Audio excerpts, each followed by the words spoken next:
Hello guys! Motorides here. For today's video, unbox tayo ng dumating na canister para sa ating MT-09 mula kay H-Tech Performance. Thank you Sir Pete sa mabilis na transaction.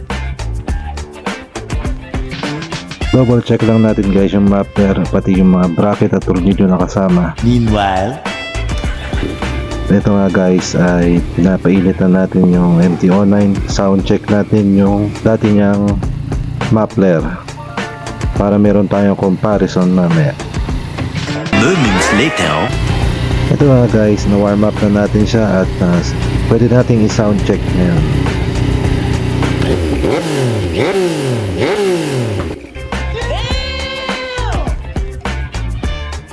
Umpisa na natin baklasin ang dati niyang muffler. Huwag mong subukan.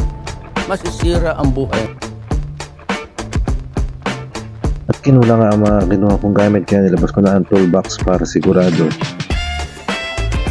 Dito guys ay kinakalag natin ang mga tornilyo para mapalitan natin ang ating muffler. Ayun, at natanggal na nga natin ang dati niyang muffler. Kakabit na natin ngayon ang SC project.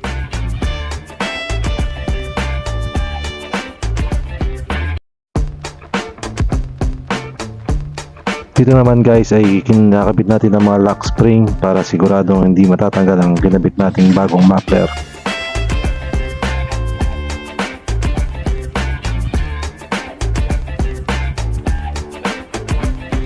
Dito nga guys ay nililigpitan natin ang dati niyang muffler para maitago na natin. Sound check na natin guys.